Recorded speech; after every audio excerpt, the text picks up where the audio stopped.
Pour se loger, de moins en moins de Belges décident de bâtir leur maison. On n'a jamais aussi peu bâti en 27 ans. Le nombre de permis octroyés est à son plus bas. Et cela a des conséquences évidemment sur le secteur de la construction. On voit cela dans ce reportage d'Anne-Sophie Brundonx et Paul Loncin. Dans ce lotissement du Brabant wallon, 24 maisons sont en train d'être construites. Un projet positif pour cet entrepreneur qui voit pourtant son activité en recul ces dernières années. Cette activité-là souffre très fort en prise de commande depuis un peu plus de 2 ans, vraiment très très fort. Et en gros, notre activité est à 60% de ce qu'elle était il y a 2-3 ans. Cela a des conséquences pour l'entreprise, elle ne remplace plus les départs à la retraite. L'ensemble du secteur est touché. On a énormément de sous-traitants, on a énormément de fournisseurs, de fabricants. Tout le monde souffre assez fort. En 2023, on a facturé 72 millions. Cette année, on tournera autour de 50 millions.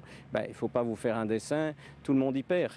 Au premier semestre 2025, un petit peu plus de 20 000 permis de bâtir ont été octroyés pour de nouveaux logements. Aussi peu, ça n'était plus arrivé depuis 1998. Pour la Fédération de la construction, les raisons sont multiples. Les coûts des matériaux ont explosé à la suite de la guerre en Ukraine. Le taux d'intérêt a aussi triplé, ce qui rend plus difficile d'acquérir un bâtiment. Mais c'est surtout côté de la demande qu'en fait là, le processus d'obtention de permis est totalement bloqué par une mauvaise procédure que les autorités ne peuvent pas ou ne veulent pas rectifier jusqu'ici. Des demandes de construction en diminution, mais aussi des procédures trop longues et des normes trop strictes pour octroyer les permis. Cet architecte y est souvent confronté. Pour 170 logements sociaux, où on a dû avoir 6 ans pour avoir le permis. Et donc les administrations ont fait le travail, les architectes ont fait le travail, mais à un moment, il a fallu prendre une décision qui était politique.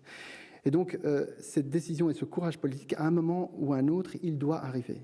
Selon la Fédération de la construction, 75 000 logements supplémentaires sont nécessaires chaque année jusqu'en 2030 pour suivre l'évolution démographique.